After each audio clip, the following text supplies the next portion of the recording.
This femme fatale who keeps disturbing my morale. Could it be love or could it be the scent of mystery? Who can she be? Where did she come from? Where will she go?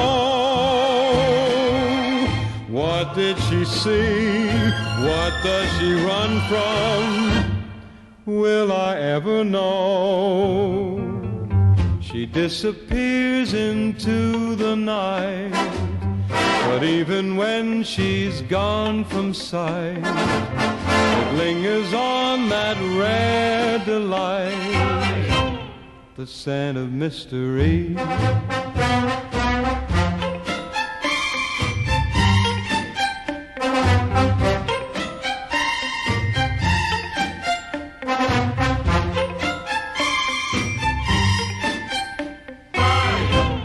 The scent of mystery.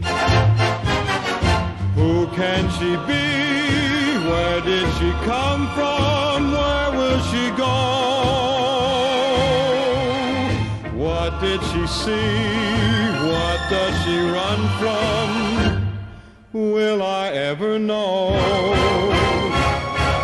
She disappears into the night, but even when she's gone from sight, it lingers on that rare delight, the scent of mystery,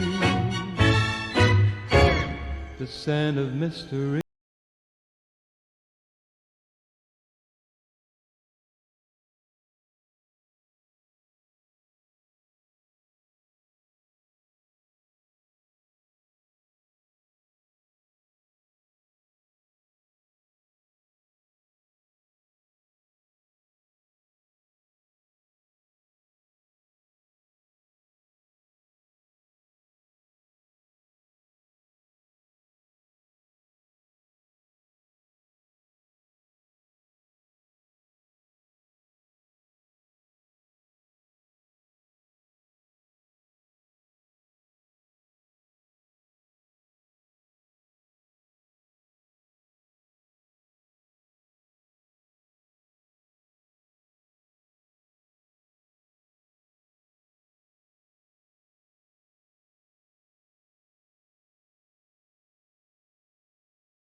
Everyone, my name is Jazz Brooks, and alongside my colleague Tammy Bernstock, we're the co-organizers of the series.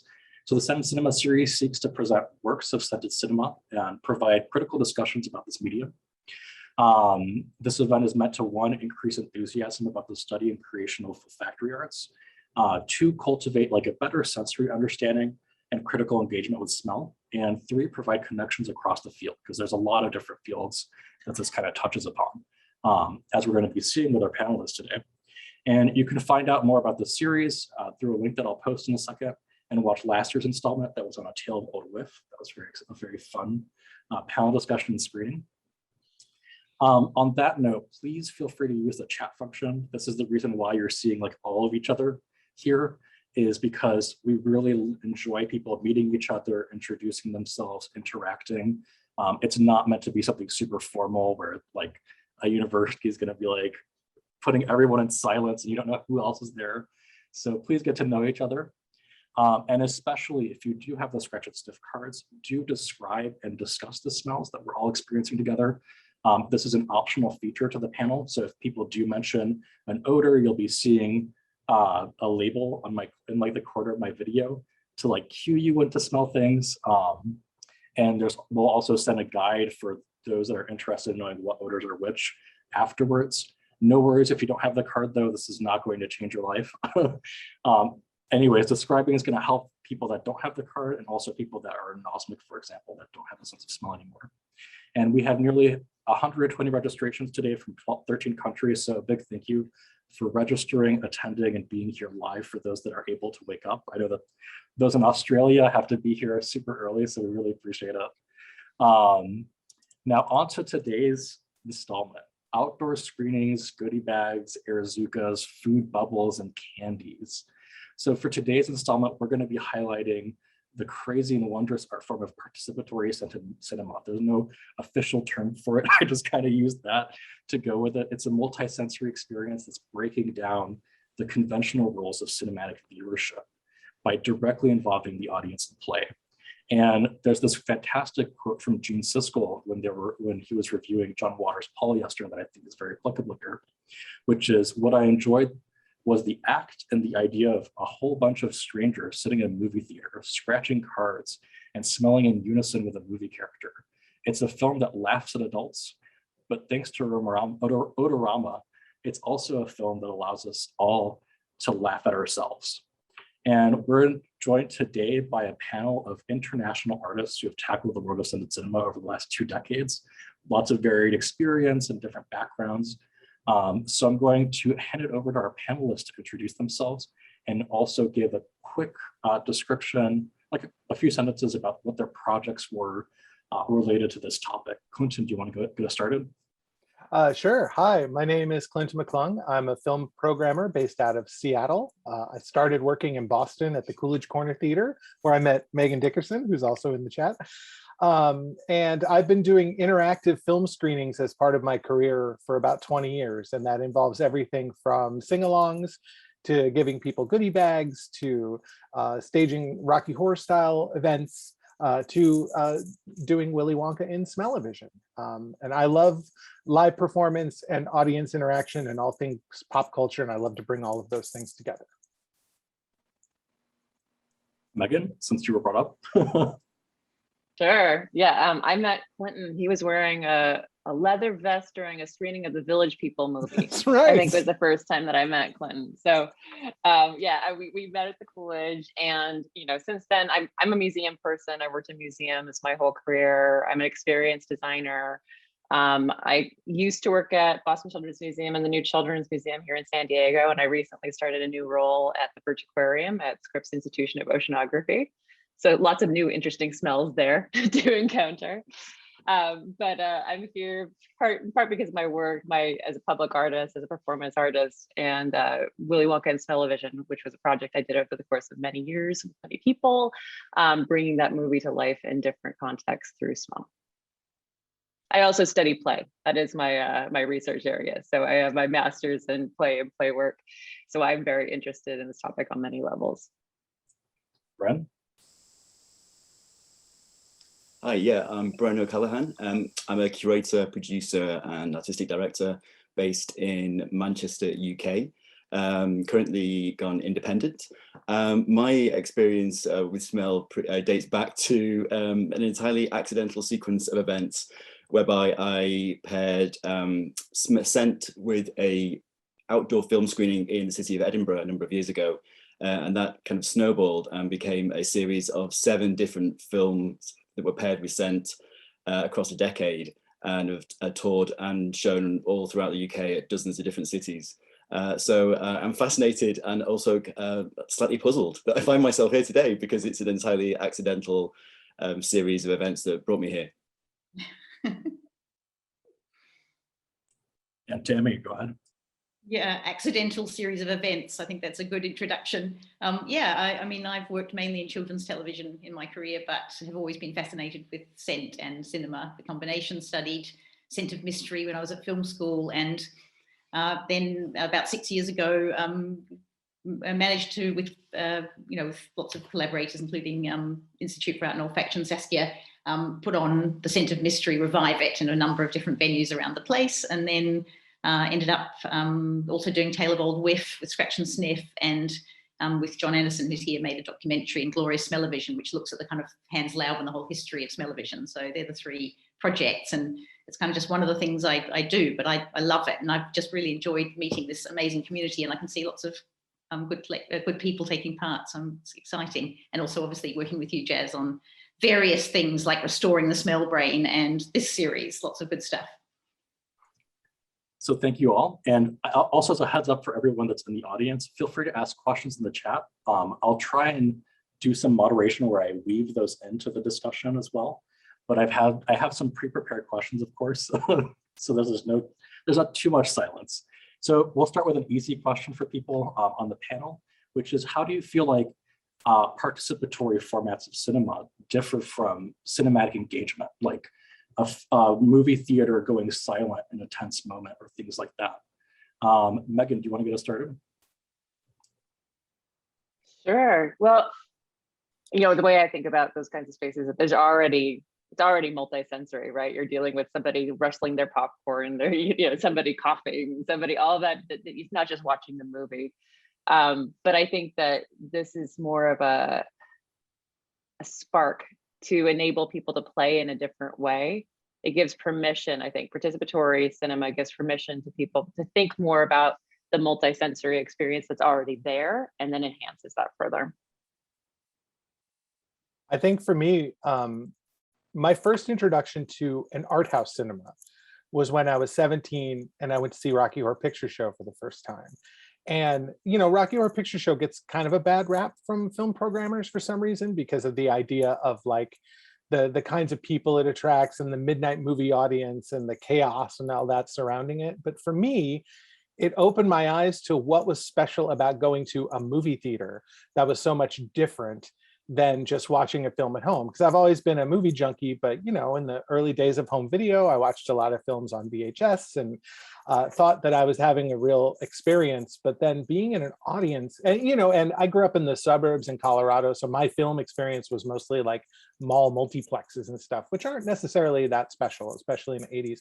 But going to an art house theater and seeing this interactive cinema event and feeling like a real part of the experience was real. It was a real game changer for me and completely changed the way I experience film, and really made me love the feeling of being with an audience while experiencing a film, because that communal experience with a whole group of people laughing at the same time or cheering at the same time or singing at the same time was just opened my eyes to a whole different experience. I loved it. I think Megan hit the nail on the head for me, which is around the area of explicit permission to get involved and to respond and to feedback. And I think speaking very broadly about kind of how UK audiences behave in the cinema, I think it's very different to my experience of how USA audiences might behave in the cinema.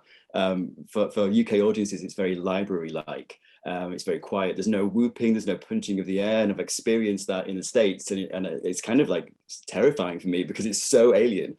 And so I really wanted to address that when I got involved with participatory cinema.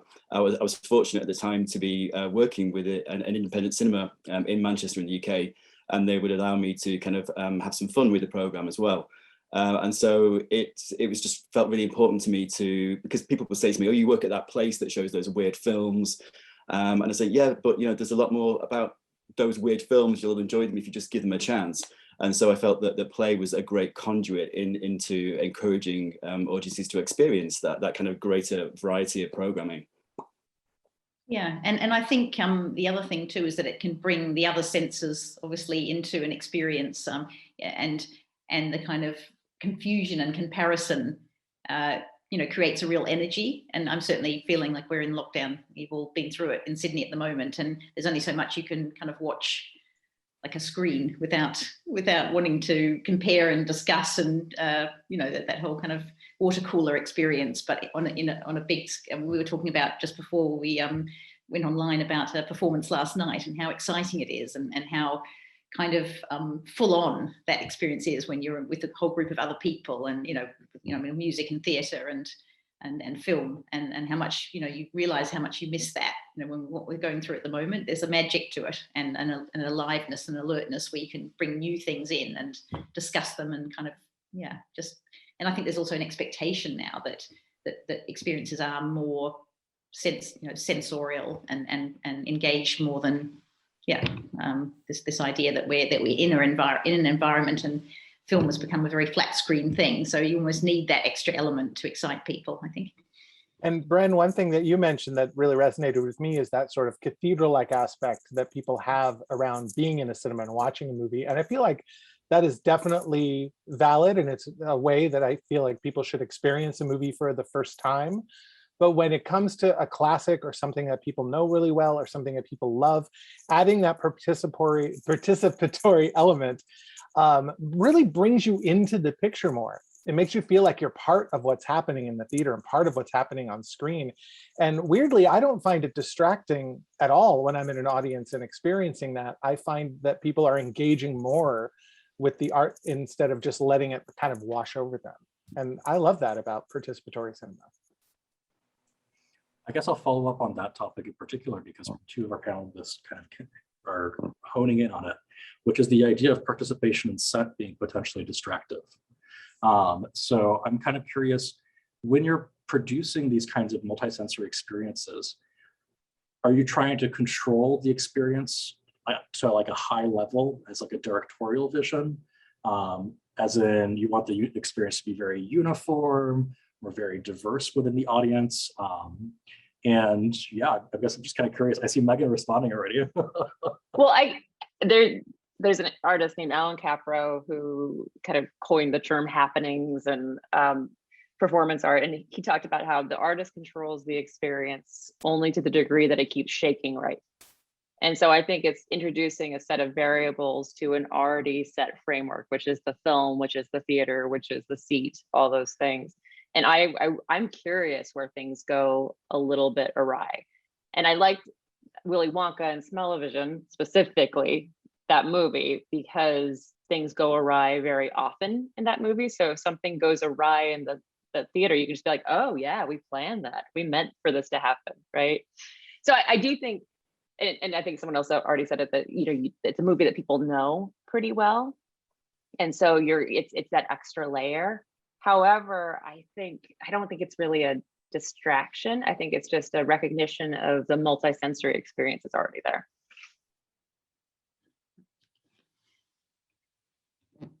I had something to add, but I forgot what it was, so I'll come back.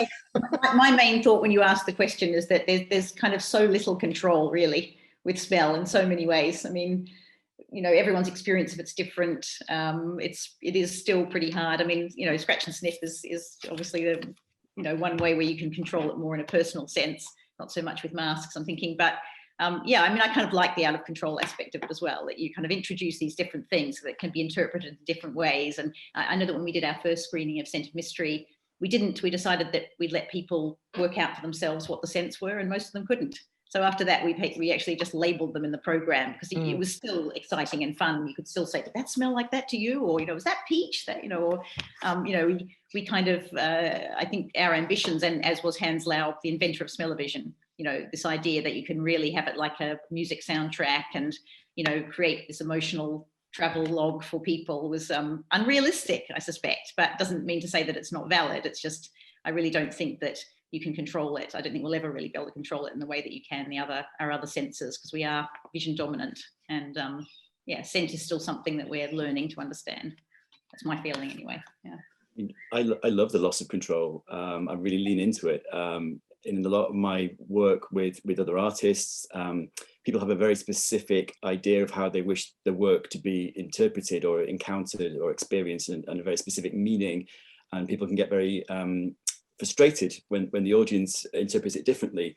So I run in the other direction, and certainly I even stopped telling people what the scents were for many of the films that I did, because I wanted to leave it open. And then I started pretending that it was intended that way all along, that, you know, different people smell different things according to whatever the trigger happens to be, whether it's a visual trigger, whether it's an audio trigger, whether it's something that's happening in the space with you.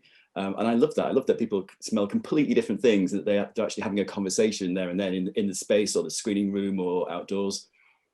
So yeah, I'm all for that. I was kind of reminded, Tamara, by what you were saying, what I was going to interject with. I agree with you, Brent. I love the loss of control, but also I love the sense of experimentation. Like every show I do, I sit there at the front of the theater and watch what the audience is reacting to, and where there are moments where I'm like, oh, I feel like something could happen here, or something organic happens in the theater that somebody does. I think the first time I came up with, I'm trying to remember what moment it was exactly. Oh, I used to do a thing called the Buffy the Vampire Slayer sing-along, where it was an interactive screening of the musical episode of Buffy. And at one moment I decided to start adding atomic fireballs into the little goodie bags, because somebody in the front row brought one. And right when one of the demons burned up, like accidentally breathed this sort of fireball scent onto me. And I was like, oh, we need to add that element to this show to bring another level to it. So being willing to, having a few set parameters of here's what we're going to do tonight, but then letting the audience sort of take it from there and do what they want, I think is a really fun aspect of it. But then also there's a point where, and this is not related necessarily to scent or other participatory elements, a lot of people try to treat every movie like Rocky Horror and do that sort of yelling at the screen and everything's about talking back. And I do try to limit that as much as I can to be organic and natural and not just a bunch of people heckling the movie or anything like that. But I think, how you set up the screening and how you set up what we're going to do tonight really curtails a lot of that if people feel like they have an idea of here's what the experience is going to be.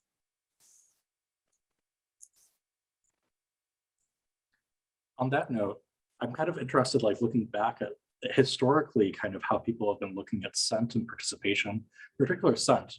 So historically, for people that are in the audience, osmologists and directors have had pretty stark visions for what is or is not suited to have scent. Some examples are like Hans Loeb, the inventor of smell-o-vision, believing smell is mostly suited for comedy. Charles Weiss, the inventor of aromarama, thinking that it could be interesting for dramatic suspense. And then more contemporary commercial films being very geared towards children's films or comedies like Spy Kids 4, Rugrats Go Wild, things like that. So for the panelists, do any of you believe that participatory scent formats do not suit certain genres or inherently alter the tone in a particular direction? I think I wouldn't like to say never to any style of film. All the films, speaking only from my personal experience, all the films I worked with were known by the audience or kind of loved films. They weren't new films. I think that would be very challenging if it was a brand new film that you'd never seen before and you were having to pay attention to what was taking place. So it was okay to kind of look away and be distracted because there was a general knowledge and awareness of what was taking place, what was happening. The selection of films that I worked with were very British as well, with one exception, The Goonies, but the rest were very, very British titles. None of them, of course, were created with scent in mind. So I think what linked the titles I worked with was nostalgia. So that linked and kind of cut across different genres. But certainly for me, the films that surprised me most and were really, really effective were horror. Campy horror, perhaps, but still horror. And I think there's something about the nature of a horror audience as well that just kind of just opens up and blossoms when there's anything hokey or gimmicky, and playful, and affectionate. So yeah, all forms for me, but horror and nostalgia were two really kind of strong beacons.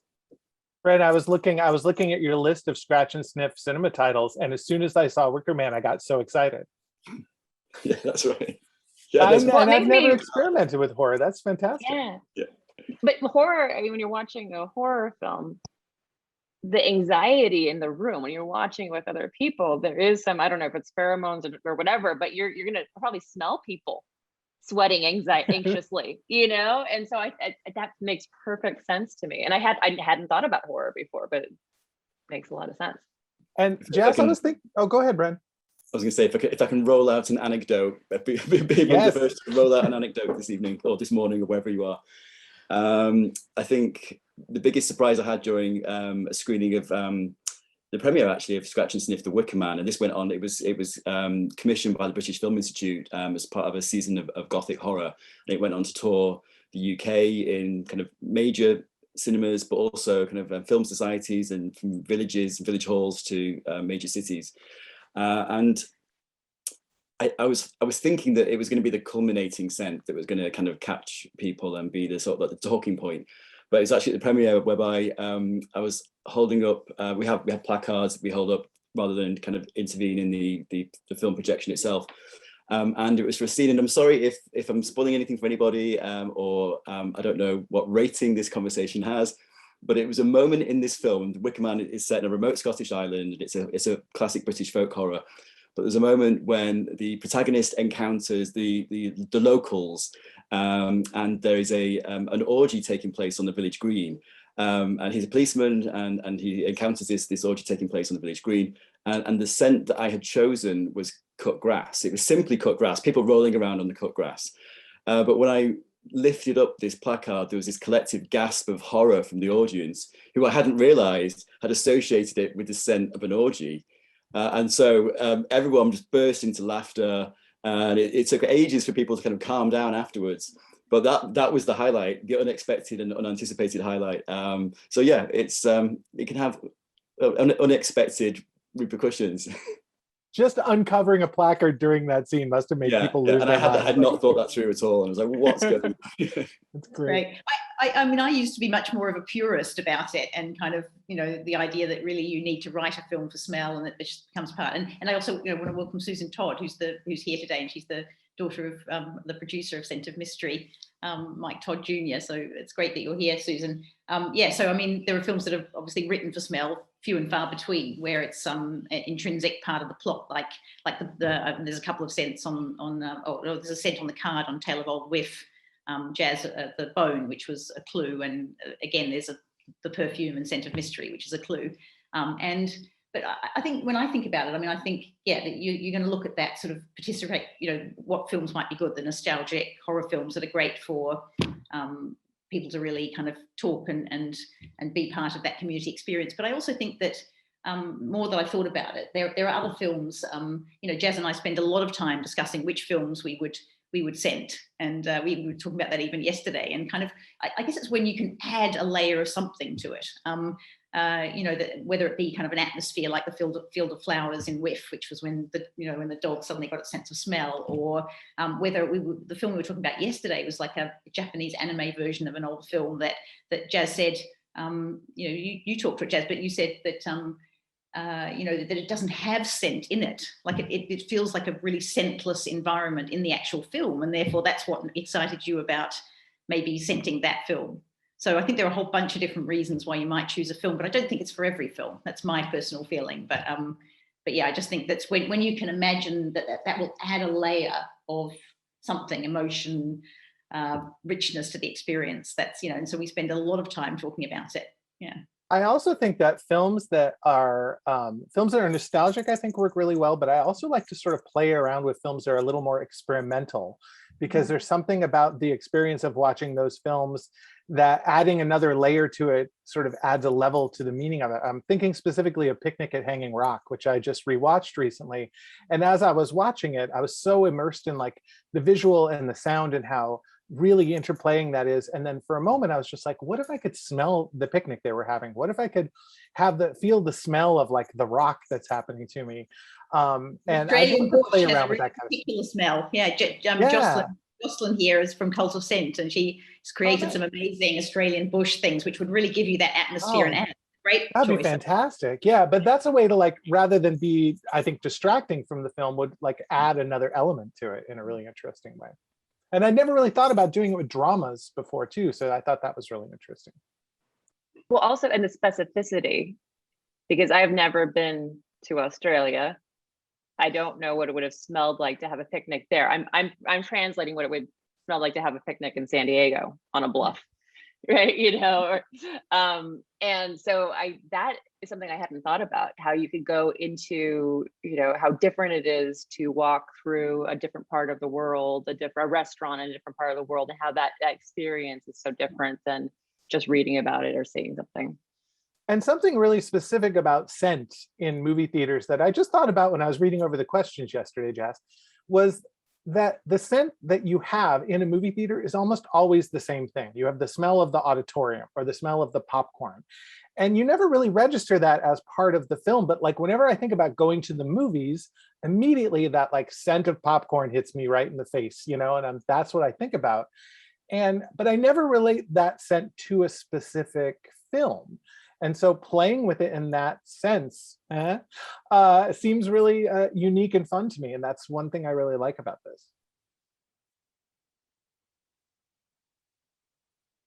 Well, I thought a lot about how do you counterbalance that, or how do you embrace that? Because you have those trademark smells. And we did Willy Wonka and Smell-O-Vision in a couple of different places. One that was outdoors in a parking lot, and the other was at the Brattle Theater in Cambridge, Massachusetts. And outdoors, there was all sorts of other stuff. You could smell exhaust from cars. You could smell, and what I found was that people I talked to afterwards were more attuned to those things. They said it was really interesting when I smelled the chocolate, but I also could smell, there's a Kawasaki store across the street, and somebody came out with remember, like somebody actually came out of there on a motorcycle and they could smell it at the same time as the chocolate, which is very factory-like. It created this mixture of feeling like you're in a chocolate factory.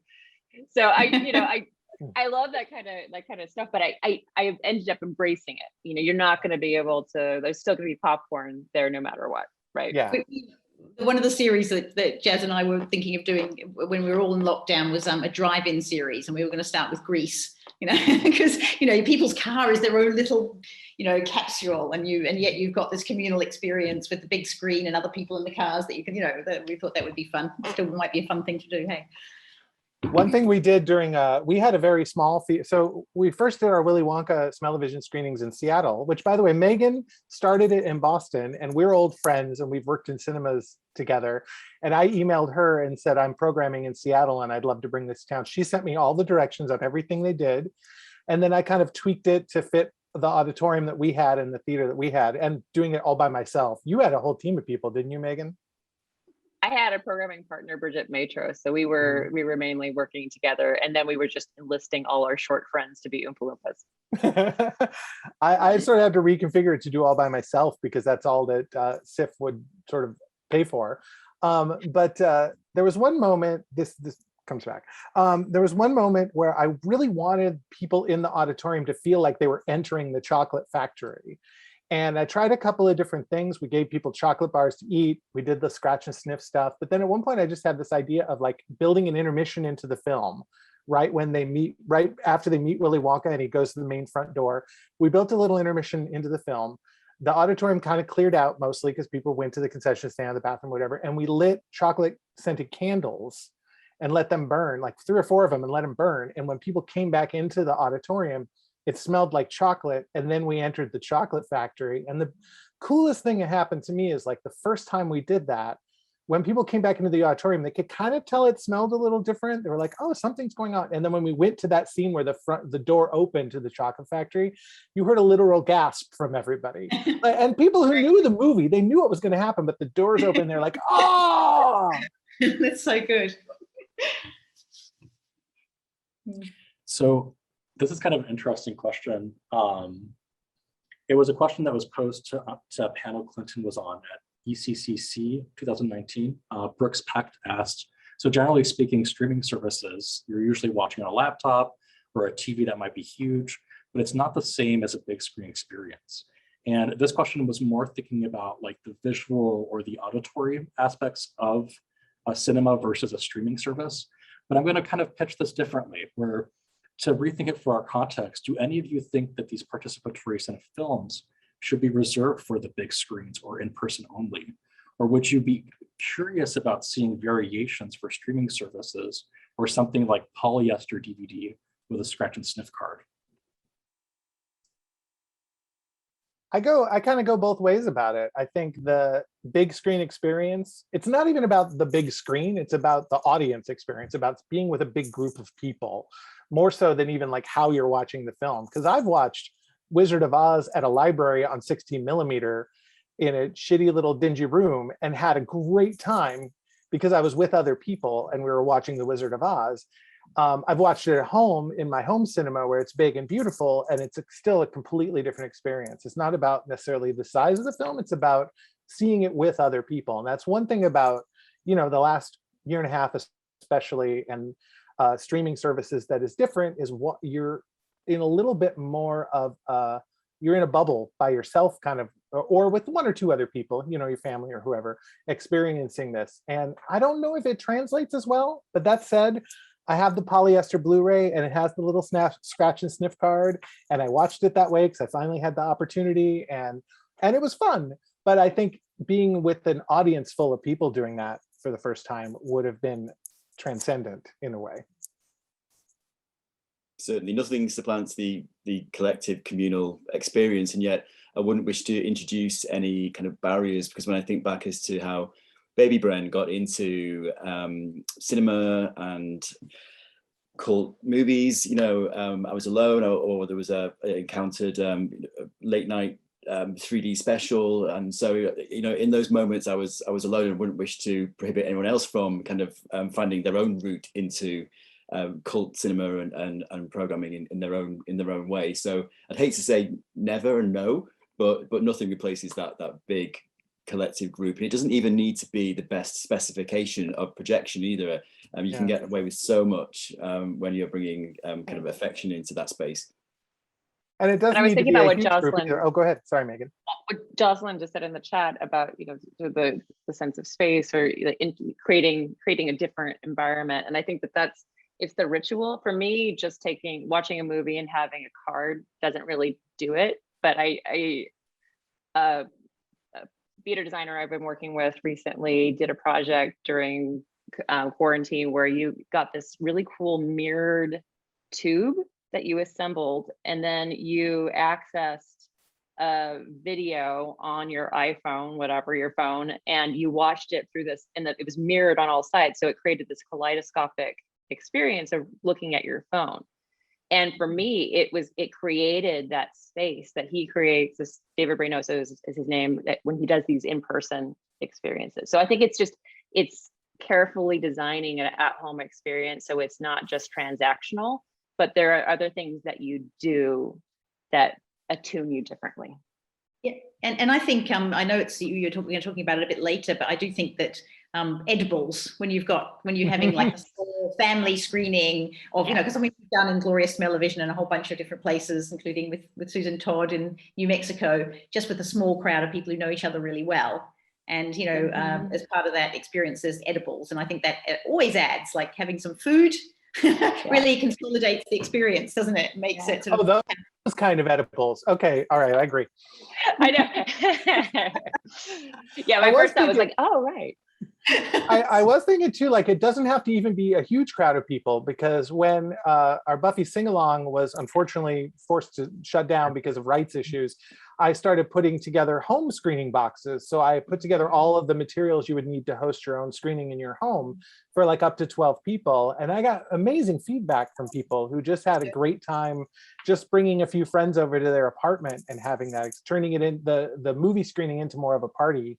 So I think there's other ways to do it other than just being in a big That's a auditorium. great concept. What was that film? What were you doing? What was It that was one called? it was Buffy the Vampire Slayer. There's a little poster for it. Had a musical episode that my roommates and I loved, and I was running a theater at the time, and we were trying to come up with some interactive midnight stuff. So we just decided to do a free screening of our favorite episode, and encourage people to sing along. And at the time, the sing along Sound of Music was circulating around the world. And I loved the experience of the goodie bags and all that came with it, but I'm not a big Sound of Music fan, no offense to anybody else. So I was like, oh, what if I brought that kind of experience to a musical that I really love? What was in the goodies bag? What was in the bag? There was a party popper to pop at some point. There was a kazoo for people to help Buffy stay on key. There wasn't anything scent related. I hadn't really gotten to that space yet, but that was what sort of led me down that path though of building more and more interactive stuff. Nice idea. So I'm going to go into veering off into another direction, of course, because we don't have like a huge amount of time left. But it got kind of brought up, I guess, hinted at. Brian, you mentioned the British Film Institute, and Clinton, you mentioned screening rights. So often these projects are unofficial. What have been your experiences navigating the legal world of like distribution licenses? And how do these like legal or institutional forces intervene in the production and the direction of your projects? Bren, how did you do it? You have such an amazing list of films that you worked with. Wow. Did you have good resources in the UK to help you with that? I think more broadly, those of us who work within the film exhibition have to remain aware that films are copyrighted and licensed, and so if you put on activities that fly under the radar, anything goes. I guess you have to consider if you are leaving any form of digital footprint, or if you're promoting, if there's going to be some kind of record of this event, in which case you do need to be cautious. And it's also advisable just to get to grips with how you approach persons or organizations for permissions in that way. I think because I'd done a number of titles already that were relatively easy, and perhaps the earlier titles it was a little bit hazy as to what I was doing with them. And so the screenings happened and we were presenting Scent alongside them, but we were never, and I think right from the get-go, I never wanted to get involved with sort of like burning numbers onto the screen or interfering in the film in any way, because I knew that was a kind of a dangerous area. And then later, in the later titles I did with some of the bigger organizations, so with the likes of Aardman Animations or the Roald Dahl Foundation, they approached me, but it wasn't without difficulty in the relationship, I would have to say. I without naming the titles, I've named some of the organizations, but for them to get back to me and say, you can do this, this, and this, but you mustn't encourage children to dress up as characters from this film, and that's so counterintuitive. It's insane. These are licenses, these are brands that are all about. They say that they're family focused, and yet you cannot encourage children to dress up, and you yourself cannot dress up as well. And I have been threatened by a legal department for one major brand as well, who got wind that I was creating a screen printed poster, a hand-drawn screen printed poster to advertise the event. And they said they would shut it down if the poster saw light of day. And so, yeah, it's a delicate balancing act. It's all about what you're prepared to compromise upon, what you're prepared to be vocal and visible about. They're not going to sue Mr. and Mrs. Smith and their children if they come along dressed as characters, but I can't be saying that for myself. But yeah, it's difficult. I think there's a strange disconnect between the distribution world and the exhibition world. And what we're trying to breach with this is being like, there's a way in exhibition to bring more audiences and new audiences to these older properties. And if your goal as a distributor is just be like, you rent the film from us and then you show the film, it's never going to succeed. We can't bring enough people to the theater with these old titles to just book them and rely on a regular audience attendance to help us pay the expenses of booking this film. And it seems like every time I've done a film where suddenly the nightly gross is just shot up and the distributor is like, hey, what happened? And I tell them what happened. Half of the time they'll be like, oh, that's cool, good job. And the other half of the time they'll be like, you're not allowed to do any of these things because of this and this and this. And I think it's a matter of navigating that, figuring out which distributors want to play and are fun to work with, and which distributors are just like, and I won't name any of them, but one of them has a big streaming platform with a plus after it, are just like, no, you can't touch it, you can't do anything. And sometimes you just have to let some stuff go that you would love to do because it's just not going to work out. But I think what Bren was saying, like, usually my first screenings are something kind of under the radar and just for the audience and let's see what happens. It's that scaling up level that always turns into a little bit of a heartache.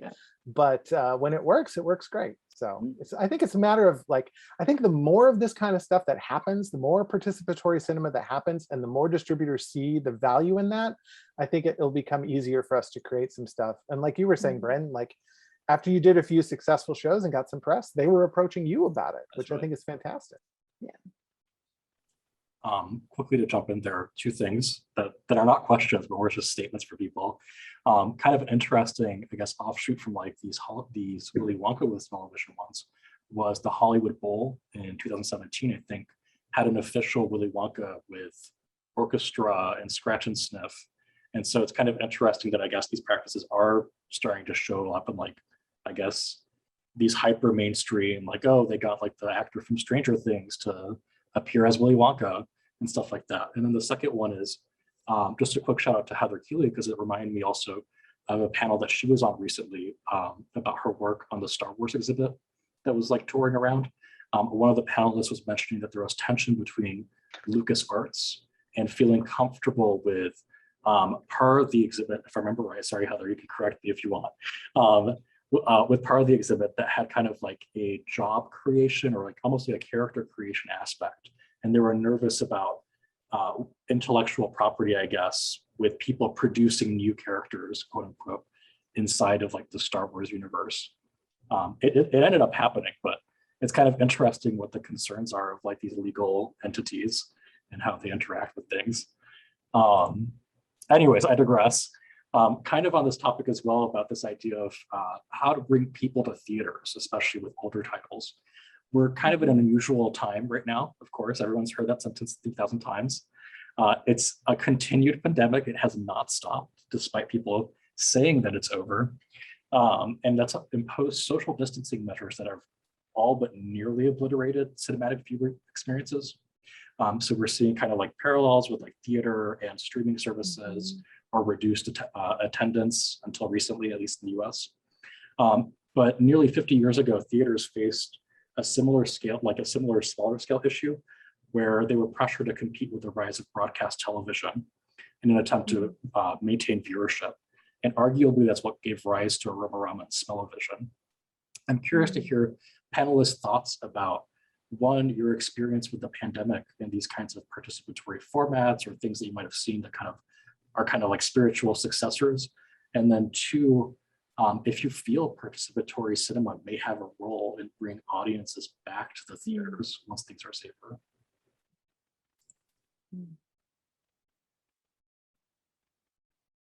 I'm always the first to jump in, I'm sorry. But I haven't been back to the cinema yet. I'm still not quite comfortable being in an enclosed room with a bunch of people for a long period of time. I've been to one movie and I had a pretty good time, but it was a matinee with 4 other people. But like being in a full audience full of people all yelling and laughing and stuff makes me a little nervous right now. And I imagine we just kind of have to get through this period until as soon as we all feel comfortable being in a room together again and that's available to us. I think we're going to see an explosion of people returning to the theaters and wanting these kinds of experiences, because that's kind of what we've all been missing. I've always said that, like, I've never been afraid of the streaming era and afraid of movies being, available anytime you want to, because people don't go to the movies because they want to see that movie all the time. Oftentimes they do, but oftentimes you go to the movies because you want to go out. You want to go do something and see people. And I've had so many experiences where I don't even know what I'm going to see. And I just go to a movie because I hear there's a new thing. Or there's somebody's thrown an experience, partly because it's my job, but also like, oh, that sounds really fun. I want to go check that out. And so I think as soon as we can gather in that way again, I think it's going to be really, really good. My biggest worry is that independent cinemas, especially, I hope will be able to make it through this time. And fortunately, unlike some giant chain corporation cinemas. I feel like independent cinemas have had a lot more community support and a lot more local support to keep going during this time. And, and renting films online and having a portion of that go to the cinema, that sort of thing. I'm hoping that will really help booster things again. I think in the UK, we're fortunate in that we're coming out, nothing's over, of course, but we're kind of coming out of a period of imposed isolation. And I was talking to the panel just before we went live to everybody, and I was fortunate that last night I was producing a live event in a theatre with a giant film presentation and a live orchestra. And it was an incredible experience, and there were hundreds of people there. And of course, there are many people who don't feel comfortable or able to return just yet. And so therefore, this is made up of those who do feel comfortable and able, or semi-comfortable. And it was an emotional experience. It was an artist-led feature that addressed the 2011 Japanese earthquake and tsunami. And so there's an emotional trigger there as well. But of course, just simply being in that space and also pairing that with live music, which I hadn't fully readied myself for, and actually having that vibrate through my body, people were really emotional throughout the experience and afterwards as well, and finding it difficult in some instances to actually form words and sentences. And so some of us were reassuring people, you don't need to speak, it's okay. So it's a very emotional to come together, especially in the current circumstances. I think there will always be that degree of FOMO, fear of missing out. There's also that wish for unreplicable experience that you cannot repeat at home, that doesn't go away. And as technology advances, for me personally as well, I'm just forever interested in the lo-fi and the haptic and the things that you can smell and taste and touch, and there's always a drive for that, and we see it even on a slightly different level with the return of vinyl that we all thought had gone away, and then makes this return. And so, yeah, I think that sensory cinema and scent will continue to have a part to play. Right. Well, I think of a lot of the work that I do in what I was doing with Smell-O-Vision, but also what I do with experience design in museums and so on as community organizing. And so what you're talking about is a space that creates a cathartic moment where you can be together and you can move through something, and I think that participatory cinema in general, because, we weren't just doing scents, we were also doing things that people were doing with their bodies. It was a multimodal kind of way of looking at it, but it made people talk to each other in a way that they wouldn't have talked to each other after a movie. You go someplace, like I used to go to the Harvard Film Archive, and people would always talk afterwards because that's just what you do at the Harvard Film Archive. But most movies, everybody goes into their pods and they walk away. But what a participatory experience does is it creates the platform for people to connect with strangers and start to re-knit the community back together after being so separate. That's what I think might happen. I'm hoping. I think you're right. I think participatory cinema has a strong care element, in that the audiences care about the presentation, about the title, about going out, about being together, and care equals community. Yeah. Well, and you're cared for. So the person who has put this together has thought through the card that you have, the bag, all these things. They show that I knew you were coming and I prepared for you, and it's hospitality, right? So that's nice. It goes both ways, right? Somebody in the chat asked about outdoor cinema, and I wanted to see what everybody else thought about that. Bryn, you've done some outdoor events with Scratch and Sniff, right? Can I make a quick yeah, go ahead, Tamara. Yeah. Is that okay? Jazz, I was thinking, because not everyone's got the cards, but I know the people in the States and some people in England have the cards. One of the things I think is interesting about participatory cinema, and particularly with smell, is kind of it takes a bit of courage in a sense. And you're a little bit on edge with it and alive, because you have to smell it and then maybe say what you're smelling, or you don't, or you can't, and I think it'd be quite nice to use this panel, since you've made these, I haven't got one yet in Australia, but the beautiful cards that you made, Jazz, amazing, sitting out talking about no volunteers, you stuck all the stickers on to each card, and it took a long time. And thank you so much for doing that. And I'm excited to get ours when they come to Oz. But could we do something where we just choose a smell and the people who've got the cards just kind of describe it in the chat? Because, it does lay you on the line a little, because you're thinking, I mean, I'm not, like, although I do this smelly stuff, I'm so not a nose. And it kind of scares me when you've got people who really know how to just use the words to describe a scent, and they actually... I for one want to know what bone smells like.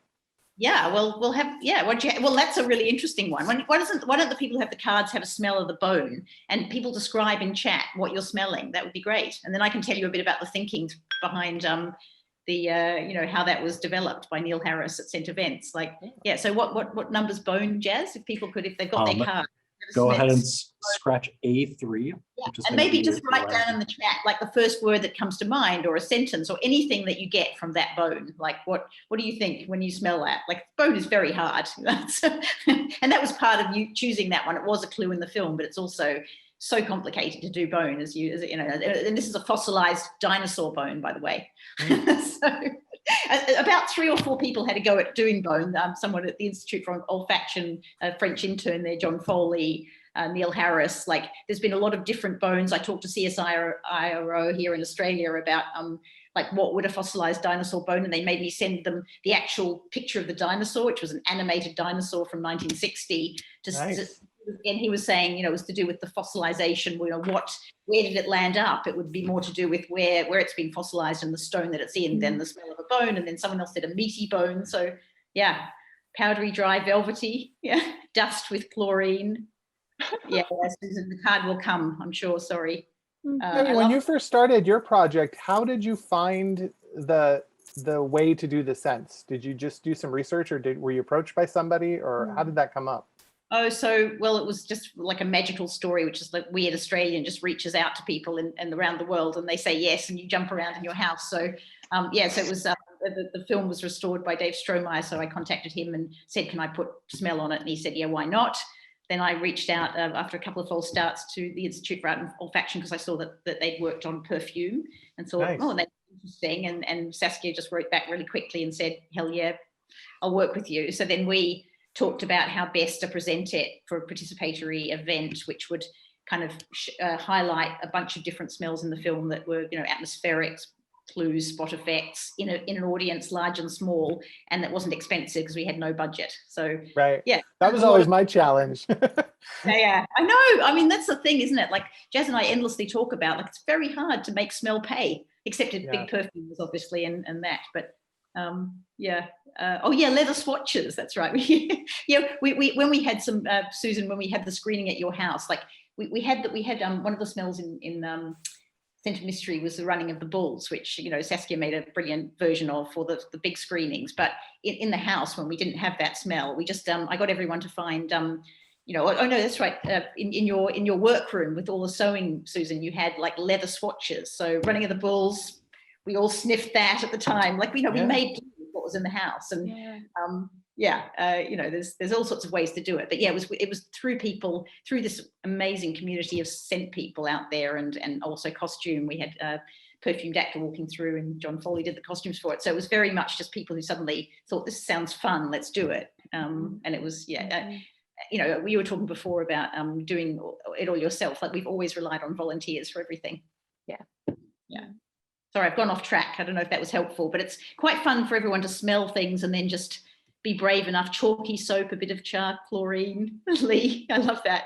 Dust with chlorine. I mean, yes, dust.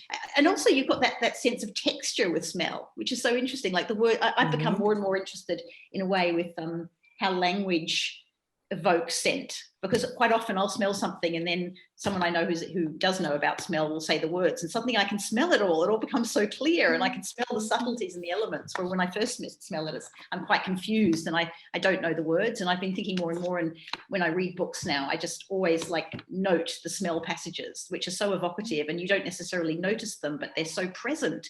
Just describing a smell makes you smell it. And I think there's more and more to do with film, like literature, that can be used more as a way to kind of evoke scent when you have it physically or not. I found with doing Willy Wonka, one of my favorite smell moments was a scene in the film that didn't have a smell related to it. Like a lot of the scenes, like it would be a laundry scent or a tobacco scent to represent grandpa. I started using the trash scratch and sniff sticker to represent Slugworth, the bad guy in the movie. And one of my favorite experiences was watching people scratch that one and smell it when Slugworth shows up, and instantly be like, oh yeah, this is what this guy smells like. This is the smell of the bad guy, so to speak. And Character. Yeah. yeah, that reminded me of that. Mhm. And I can actually cue people for that one as well, which is E4, but I'm going to give people a heads up. The one that I found from the company is very different from the one that I know Clinton actually used. And this one smells quite perfumey. I'd probably wear it, which is probably not the goal of characterizing Like Slugworth trash. as trash. What's that? It's trash. But yeah, if people want to like describe it, that'd be fantastic. It's E4. And the areas are color coded. So Clinton's odors are yellow, Megan's odors are green, Bren's are blue, and Tammy's are red. So you gotta have like things laid out. Yeah, perfume was Maddie's first thought as well. So I'm going to quickly go into probably 2 or 3 more questions because I know I don't want to keep everyone around for too long. But one of them that I'm kind of curious about, so I'll quickly go back to Clinton. You're bringing up outdoor cinema. Is there a point, is there something you want to go with in that direction? Well, when we were talking about, sort of the future of cinema too, I've seen a lot of really interesting participatory outdoor events. I know, Megan, one of yours was originally an outdoor event. I haven't experimented much with smells and the outside, but I do like the idea of, I think Secret Cinema is doing this, of turning spaces into film sets in a fun way. One of my big dreams has always been to go into the middle of the woods and build a Black Lodge and show Twin Peaks Firewalk with Me, where people have to go through the woods in the dark to find the screening and then watch it all together. Or like a movie like Troll Hunter, do a screening of Troll Hunter in the woods and put woofers in the different parts of the trees and just have like noises coming from the forest as different moments happen. I think there's lots to play with there and a lot more fun things that we can do. I certainly had that experience with The Company of Wolves, which is this kind of old British horror film based on a collection of short stories by the amazing writer Angela Carter. I love that movie, by the way. I'm so glad you did that. We were fortunate to actually present it in the middle of a forest in the Lake District, which is an area of outstanding national beauty. And there was a building that was owned by the Forestry Commission, and it was, imagine if Granny's cottage, but if Granny were a multi-millionaire with an eye for a kind of contemporary design. And so it was this like uber contemporary kind of building, but built from traditional materials like shingles and stone. So the audience arrived by walking through the forest, and we had a werewolf transformation station, and we were kind of joining people's eyebrows in the middle, and we were serving sort of bacon flavored popcorn that was being fried there and then in a pan. Brad, you are my new programmer crush right now. I want to go to there. Yeah. No, I want it, and I want it now. Yes. Yeah. But also let's not forget what the audience bring. The audience bring their capacity for imagination to these experiences as well. And so there's so much more. We start the experience and they continue it. Yeah. I'm going to ask this question. I'm stealing it from Xavia because this is a fantastic question. And for those who don't know Xavia, Xavia has a phenomenal previous work thinking about scent in cinema. Definitely reach out to her as well to talk about these things. But the question is really interesting, which is, this is making Xavia, think of using scent to sort of speak back to film. Like, can we maybe conceptualize scent tracks as a form of film criticism? So I'm just kind of curious, like, thoughts, responses to that. That's really evocative to me. Is that in the sense of a scent as a single response, or to conjure some form of emotive response? Xavier, do we need to unmute you? I can actually, that might be easier. It's like, I'll actually just let people unmute themselves. Okay, Xavier, if you're there and you want to jump in, feel free to unmute yourself. Yeah. So I mean, I think certainly in some of those instances, like individual smells speaking back to the film, but like also just in general, like using scent as a form of critique or as a form of analysis, maybe? Yeah, I'm trying to think of specific examples where that came into play with some of my projects, but I'm so intrigued by that because it's so subjective already. You know, what I decide something smells like, or, you know, the example of what Slugworth smells like. You know, you could have decided whatever, you know, but you could, with Slugworth and that character particularly, you know, you could have like even deepened that further, you know, to critique that character through mixing it up a little. I do think that some of my favorite film critics are not ones who necessarily tell you what the plot of a movie is or what they think of a movie. It's the ones who describe the movie in, for lack of a better word, a more sensual way. Like, one of the things I always loved about reading Roger Ebert is he always talked about the movie experience beyond just words. He talked about the feeling of what your body felt like while you were watching the movie, and what you kind of felt like as you were leaving the movie. And I love the idea of incorporating ideas of scent into film criticism too. I think I took a creative writing class one time, and the teacher told me that when you're writing, don't just think about the visual element of what happened. Think about the auditory element. Think about how things smell. Think about how things feel when you touch them, and bring that out in your writing. And I think using that as a form of criticism when you're evaluating pieces of art could be really valuable and open a lot of new perspectives. I think this is a really interesting provocation in the sense that it's difficult to access the world of smell. And I know that many of us here are kind of have one foot in that world, but you know, it's almost easier to make a film than it is to create a bespoke scent, you know, because we know what the tools are in order to make a film or to write a script, but how do we go about making a bespoke scent? And so many of us have worked within very kind of like limited parameters of manufactured scent, but certainly you can hit a wall when it comes to creating an original scent and a bespoke original scent tailored to your specific needs. And it is a very closed, not the only closed world out there, of course, but it is a closed world. So how would you go about doing that? There are so many. I mean, I have to say, from my experience, that's been the most fun part of, well, there's so many parts of it that are fun, but first of all, I love 1 foot in the world of scent. I'm loving that. That's a great, isn't it? Love it. But you know, what's so exciting is to work with, you know, all the range of different independent perfumers and the institute that I've worked with over all the projects, because I'd always intended, you know, because the projects are based on films that were written for smell. You know, they aren't things that are easily gettable by, you know, some of them are, you know, standard scratch and sniff smells, but so many of the scents in everything I've done, like, you know, as I say, the running of the bulls and the north of the scent of Spain, the perfume that Elizabeth Taylor wears that we had to recreate. You know, Antonio did that one. So, you know, that one of the most exciting things about this is that collaborative process with people who are the best in their fields. You know, finding independent perfumers, of which, you know, I'm sure there are lots probably here on this chat and who will watch this. But you know, I think that's when the horizons are really expanded, when you can get into the subtleties of the scents beyond something which is immediately readable and understandable, so that they're layered and that they're used for all sorts of purposes that are kind of like deeply resonant and emotional in a film. And you know, that's been for me one of the most exciting things that's come out of these projects.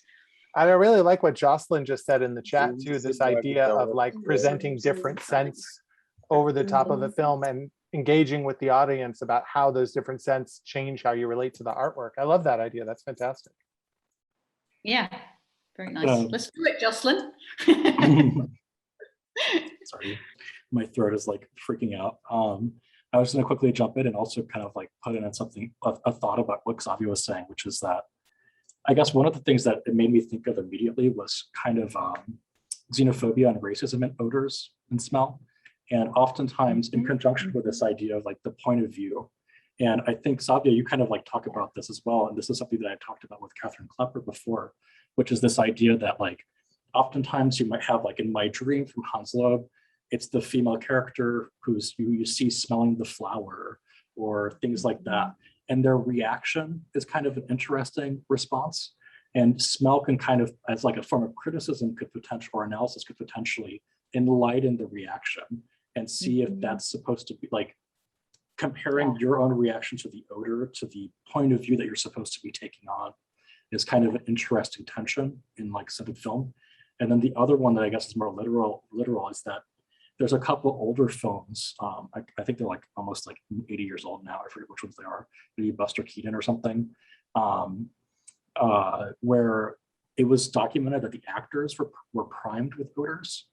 And that might be an interesting one where re-experiencing those odors in some way could at least enlighten us or have more understanding or analysis of the acting that was in response to that on screen, even if there was no actual odors being recorded. Yeah, I digress though.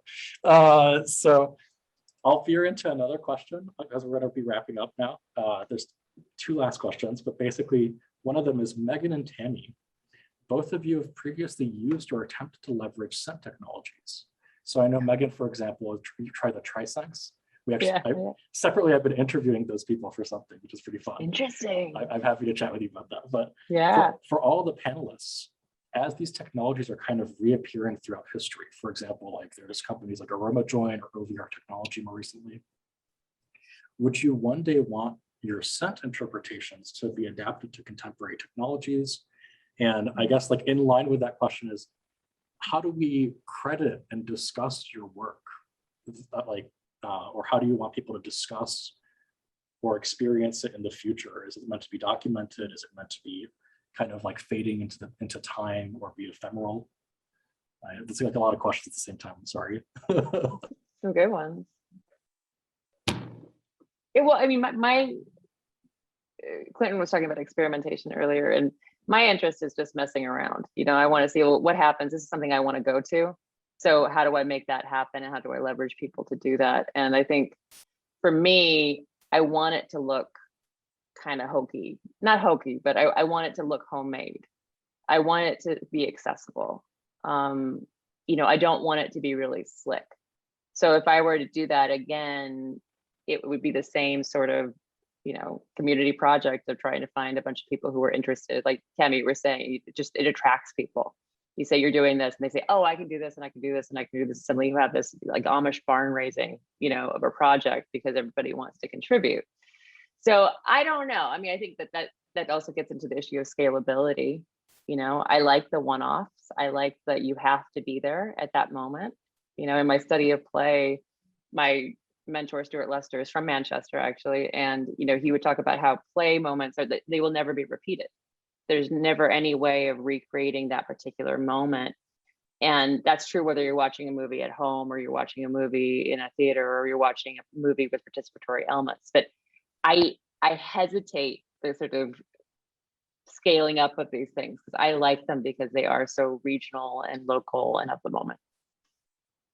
I mean, I would like things to be kind of scalable so that certain films could be presented in a way. But you know, I'm just reminded of the first bit of advice that I was given when we were doing Scent of Mystery, which was by Luca Turin, who just said, keep the plumbing simple. I mean, in fact, you know, he's done TED Talks and all sorts of things. He said, you know, he did a TED Talk with a simple electric, you know, fan that you strap saturated beads in front of. And, you know, we did that on different scales for different venues, but it worked really well. And sometimes my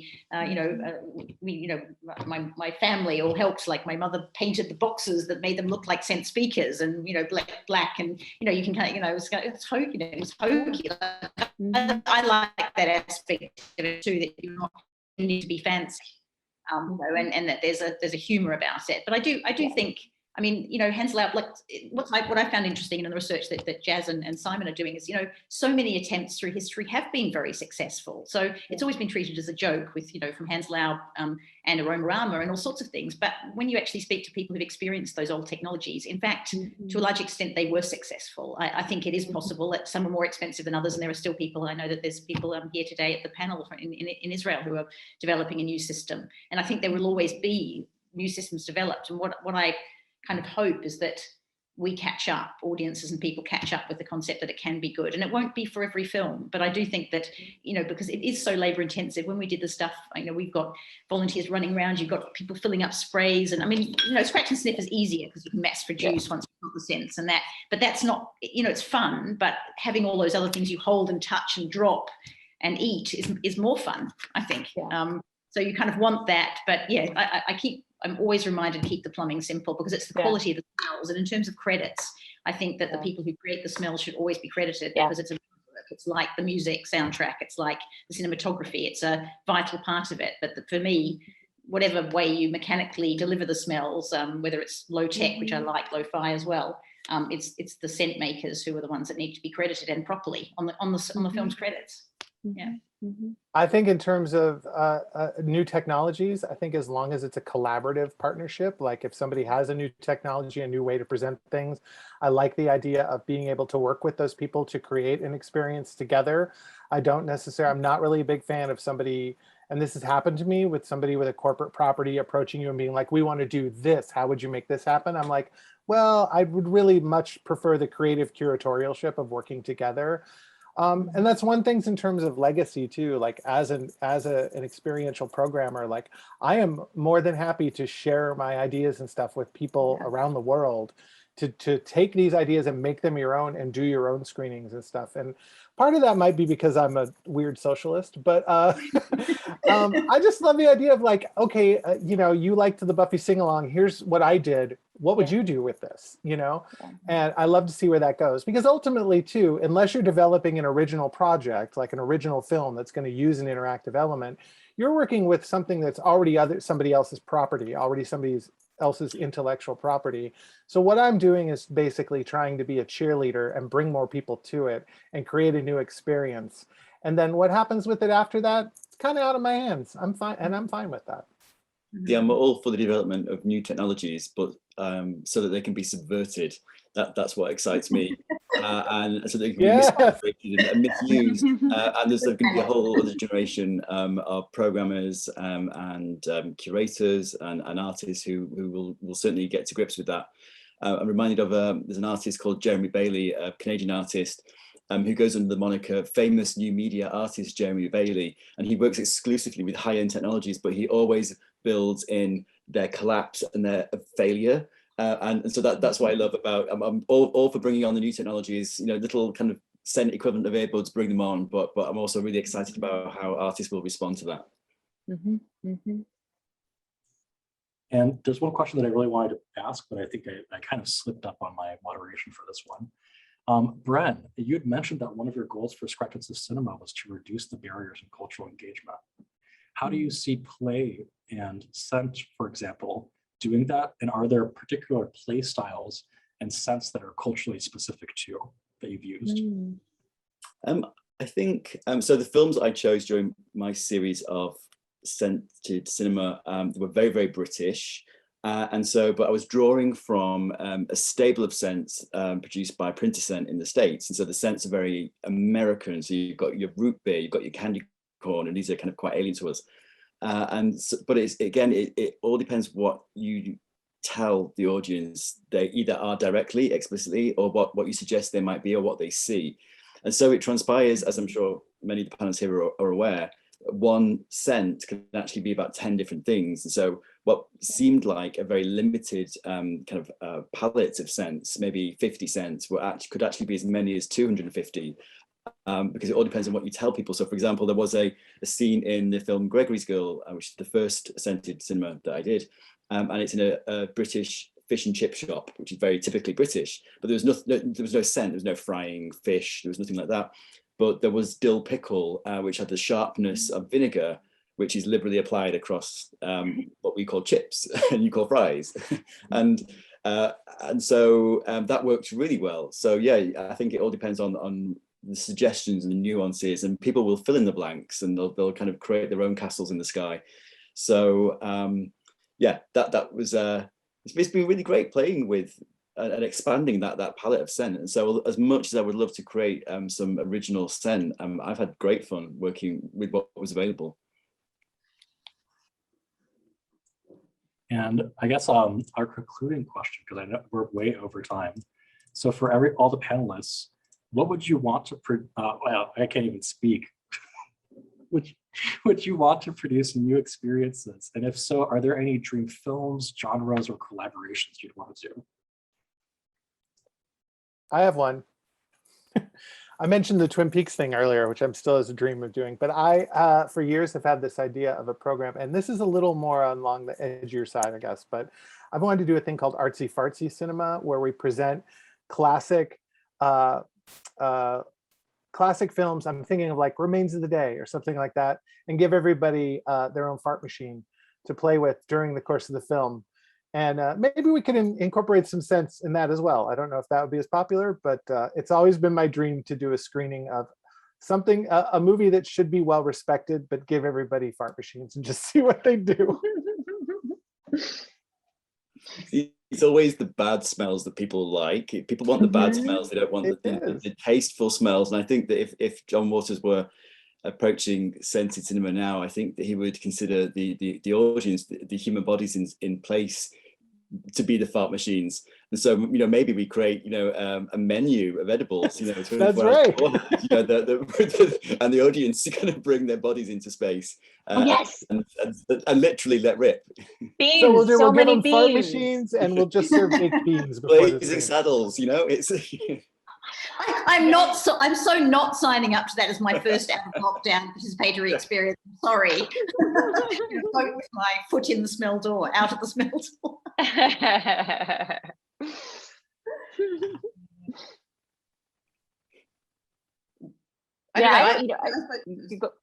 You go, Megan. Yeah. Well, I was going to say, you and I, Tammy, we have in common children's work, working with children and children's museums, and I've been curious. I've done a lot of smell work in the context of children's museums and scented exhibits and things like that. But I would be interested in working with kids to think about what kind of smells they would put onto a particular film, and then letting them lead and then curating the smells based off of that.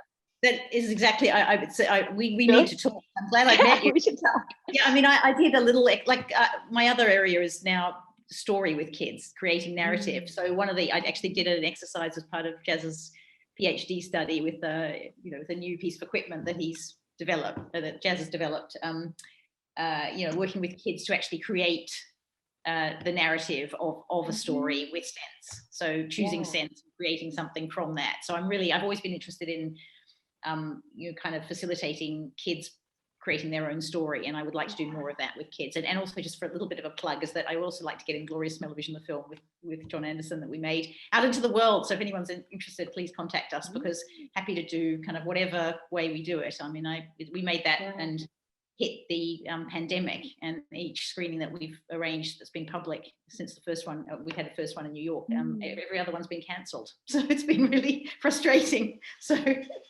yeah. Lots of exciting things to explore still. Yeah, definitely.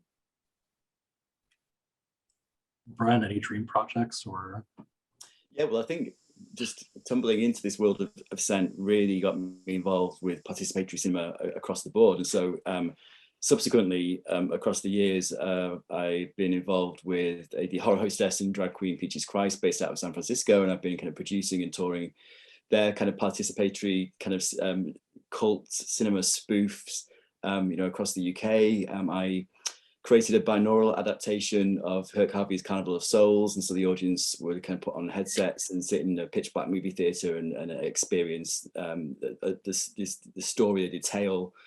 But I think, there'll always be something popping up. I'm never short of ideas, but certainly one of my favourite movies, which I would love to scent, is Derek Jarman's Jubilee. Not least of which because there's a character in it. So this is set in this kind of apocalyptic punk England in the late 70s. There's a character called Amyl Nitrate. And so you can imagine what you might wish to introduce into the space. Awesome. That's an 18 rated. That's an 18 rated. I'd sign up for that. So please let me know if you do that. But yeah, I guess we are reaching the end of today's panel. Let me see if I have closing remarks. I do. Okay, fantastic. So on that note, we'll now start concluding the event. And I wanted to put out a few announcements. So we'll be following up with everyone with a recorded event, the recording of the event for those that missed it or want to come back to our discussion. This will also be included via email. And we're gonna possibly, if anyone wants to get to know each other, definitely put your name and your email address or your Twitter or your Instagram in chat, I can save the entire chat and send that as a text file to everyone else, so that it's kind of like a resource for connection. Second, as we already know, the Scented Cinema series is sporadic. So the last one was last year. But we'll send a URL to the webpage where you can check for future installation, for future installments. And yeah, I guess if I just, any panelists having like last remarks, that was phenomenal discussion. So I really appreciate everyone's time. I know this work is like, I'm really excited about this work, and I've been seeing more and more iterations or instances of people doing this kind of participatory element that I really hope that soon we'll be able to go back to the theater and experience these things, or go to a drive-in theater or outdoors and experience them. Yeah.